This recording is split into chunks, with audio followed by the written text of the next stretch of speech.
Hey there, Ultimate Yoshi here, and welcome back to more Let's Play Metroid Prime. And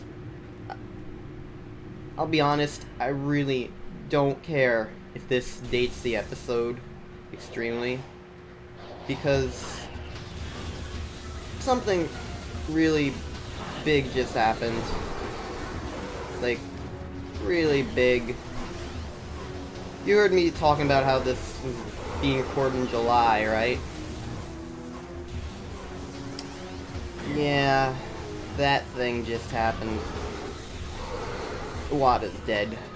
And for someone who is just huge in gaming in general, that is such a massive, it's a massive shock. Just to wake up and suddenly read that someone you looked up to, someone who had been an important factor on every year of your life, you've been playing games that have been made by him or produced by him. Like, it's just a huge... I can't even put into words how I feel right now. I felt like, in the end, I felt like one of the best things I could do was just to enjoy games, because that's all he really wanted. Like, even though he was the CEO of a major company, it was very clear all he wanted was for people to have fun playing games that he worked on, games that he wanted people to have fun. And so I felt like that this would be the most appropriate of things, no matter how I felt. I don't feel like someone like him would want people to be sad. It's not going to stop people, but I feel like... This is the wrong door. I feel like it would be more appropriate to just rather have a good time, enjoy playing what he in life loved to make. And it just so happens that Metroid Prime is one of the games that he was the executive producer of. At least I think it is. It was listed under the games. I'm not sure if he was producer or not, but yeah. Am I going the right way? No, I'm not. Why didn't the other thing work then? I don't know. Whatever.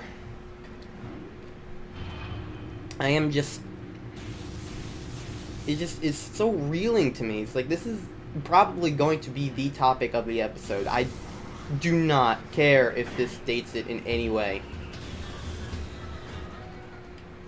Oh, this is why it didn't work. I didn't scan this.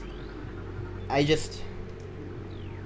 needed to talk about it, and I mean, I could have done like a one-off, I guess, that would have been more appropriate, but I already uploaded a Croc episode today. It's scheduled. And it's like, I don't know, I wanted to do something, and I just felt like this was the most appropriate and immediate thing. I don't even care if it comes out. I don't care when this comes out, I just needed to talk about it. I really did. Like, his games have been such it's a Metroid. An influence on me. Like, one of my first games ever that I have memory playing is Balloon Fight. That's one of Iwata's first games that he worked on. And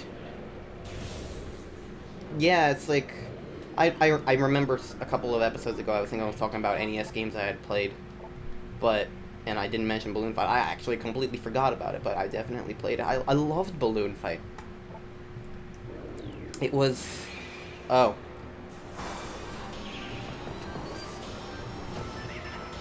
It's definitely one of my favorite games was as a kid. The music is great, and it's surprisingly really fun. Like, I absolutely loved... I loved it to death. It's brilliant. I don't think I was paying attention to how to defeat this Metroid. Well, that's how you defeat this Metroid.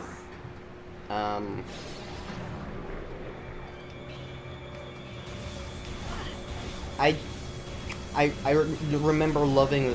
I don't remember the main mode of the game too much, but what I do remember is Balloon Trip, the C mode where you're just going on infinitely. I think that's what Balloon Fight's most famous for anyway, but like, I remember that to death. That was one of the most fun gaming experiences I had as a kid. It was, and other games that Iwata worked on. He helped work on Kirby from the very beginning, like alongside Sakurai. Kirby's one of my all-time favorite gaming franchises, if not my #1 all-time favorite gaming franchise. You guys know how much I love Kirby, how much work I put into Kirby Let's Plays in the past. He worked on Super Smash Brothers. He saved Melee from being a disaster by working non-stop on its programming, just so that I could get the release date that it needed of November. And Melee is a fantastic game, whether or not you like the competitive community or not. It's still undeniably a beloved game that I have some of the fondest casual and competitive memories of. Casually, I remember Melee. So we got December 2001 for Christmas. I remember that alongside Pikmin were my very two first GameCube games. Pikmin's another game Iwata produced. The GameCube was the first console he produced. But like, I remember my first GameCube experiences were just getting to enjoy watching my sister and sister play Pikmin for the first time, and just enjoying that, watching the Forest of Hope get played, and just being flabbergasted by this new gaming console. Because as a kid, I had all three Nintendo gaming consoles: NES, Super Nintendo's, N64. They were all games that had existed since I was born in 1996. So getting a brand new gaming console was just like, what the heck? I don't even remember ever getting any new games as a kid until the GameCube. I was just absolutely in love with the GameCube, and we got two of them. So when I got a little bit tired of watching my sister play Pikmin, I remember heading upstairs to the third floor to my oldest brother's room, where he and my other older brother were playing Super Smash Bros. Melee for the first time. They got to experience it before I did, but I just remember absolutely loving it. And like, I remember the very first stage, they let me pick the very first stage. I remember playing as Kirby, because I only ever played as Kirby in N64, and Kirby was my favorite game of all time at that point, so it's like, yeah. But I distinctly remember the first stage we played was Rainbow Cruise, and like, they hated it, and Rainbow Cruise just stands as like one of my all-time favorite Smash Brothers courses because of that. It's just one of the it's one of the long-time Smash Brothers stages for me. It's like, so I have a lot of feels for that, I guess you could say. Melee's, competitively, like, it's a fantastic game. Like, it's very obvious how big of an impact it's had. And it's all thanks to Iwata. All of that is thanks to his work and all the effort he's put in.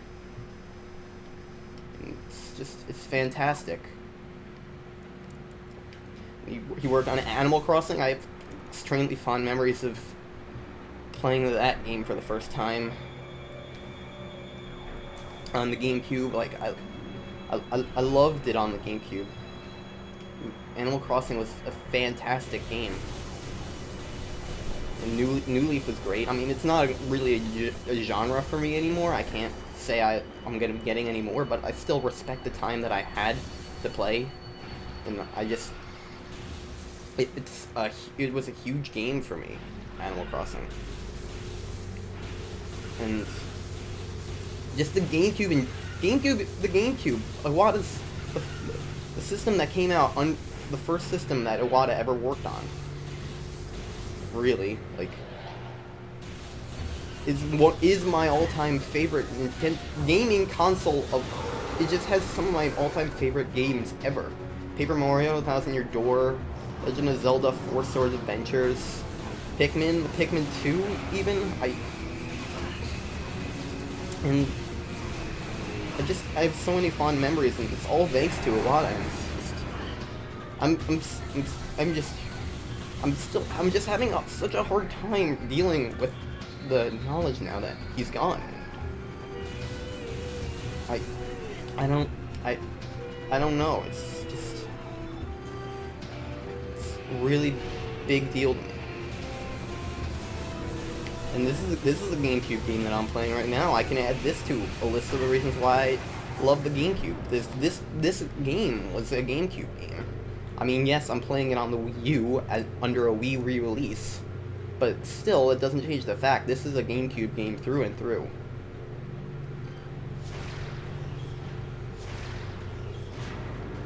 And I'm sorry, I can't believe I just can't do it. I'm still floored. I wasn't even awake the day that it really was released, and the rest of the internet was kind of reacting to it. I was asleep because I had a really rough day the day before. I couldn't even sleep at all, so I went to bed extremely early and slept for 17 hours straight. And then I woke up to the worst news I had heard in the longest time. It jolted me awake. It was a horrible feeling. And I can't even begin to imagine how people who knew him closely felt.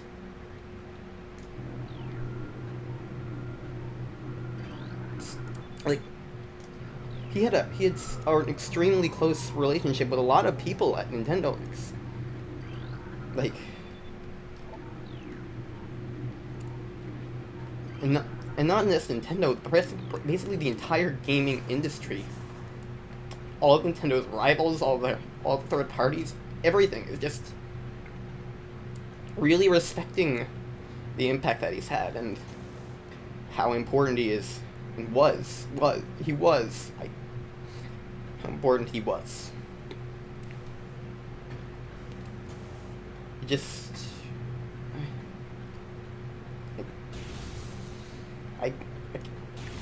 I don't know,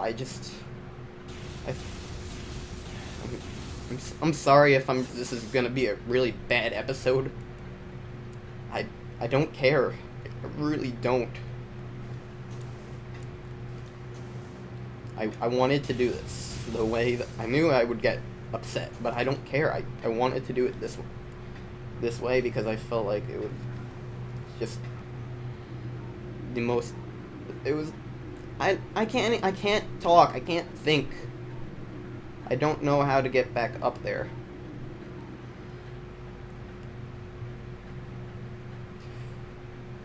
I can't see stairs when I'm sad, I guess. I don't even know what else to say, like... I'm just thinking of all the things that Iwata has done for Nintendo and gaming in general. He worked on Earthbound, he was a major part of the entire Earthbound series, like... That just floors me.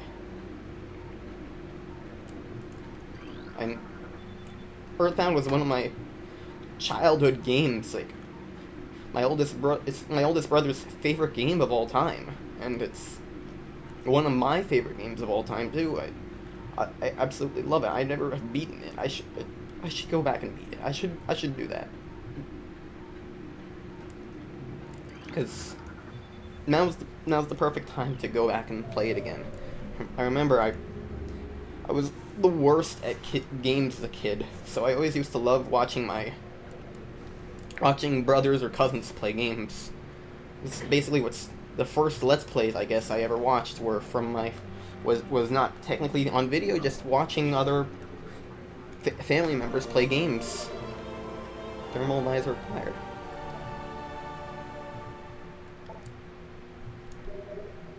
I don't really know what that does, but whatever.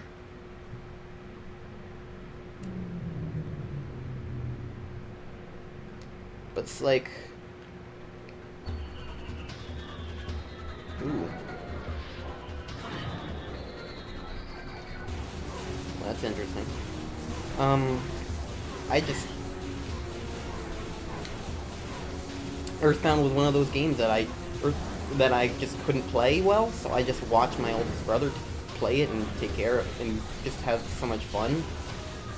Earthbound, Mario RPG are some of those for me. I remember watching my other brother play games like Resident Evil 4 and The Wind Waker, and I remember a lot of my cousin playing a lot of games like Shadow of the Colossus. I must have watched him play that like 800 times. Like, that was the go-to game for us. Whenever he would come over. He also played Zelda games. I remember Ocarina of Time, watching him play that.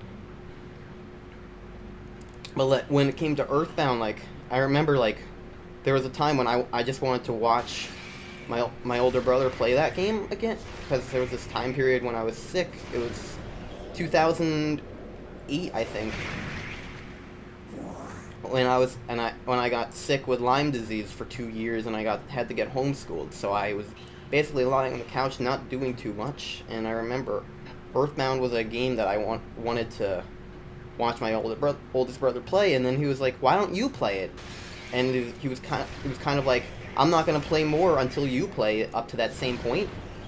So I was like, "Okay, fine, then I started my own game for it." And I remember right around when we got to 3, he stopped playing the game, but what I did,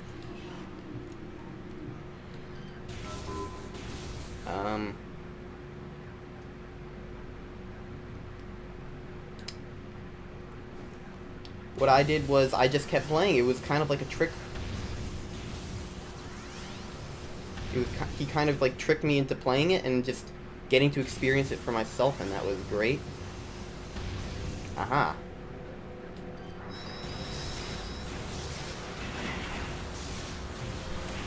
He basically tricked me, and I can't thank him enough for it. Like,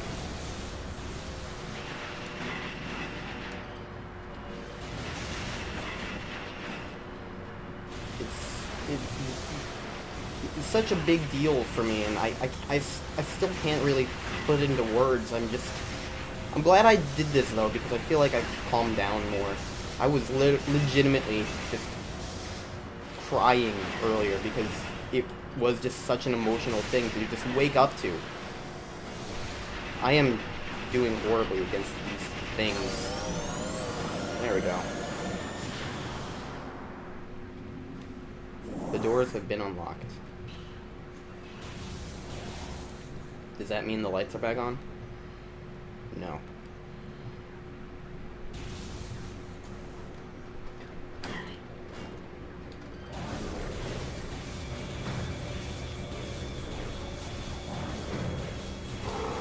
So, yeah, I'll probably end this episode soon. You guys probably want me to talk more about the game again. Stop being so conditional. I'm getting trapped by these stupid guys. Lock on, Samus.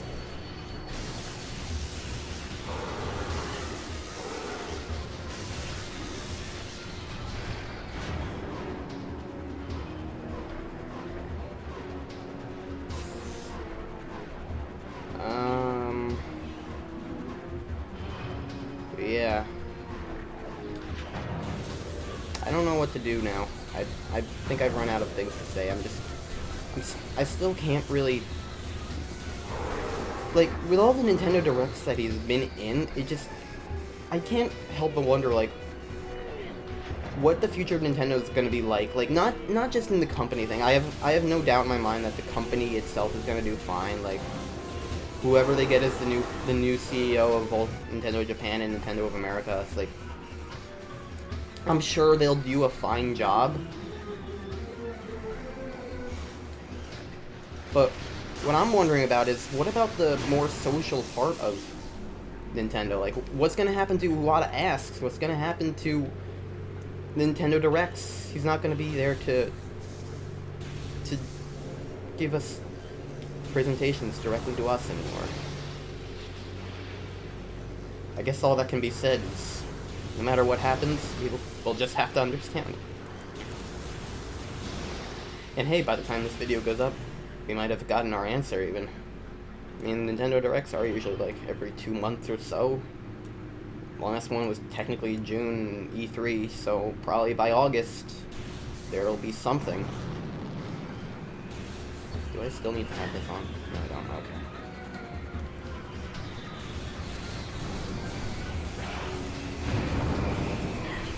I'm not entirely sure where I'm supposed to be heading right now. So I'm just gonna go back to that save point and yeah, I'll end the episode there and then figure out where to go from there. But thanks for listening to this me ramble on about this today. I don't care whether or not this episode ends up being a good one or not. I do not care in the slightest. I just really needed to get this off my chest. I needed to talk about this somewhere. So, thanks for watching today's episode.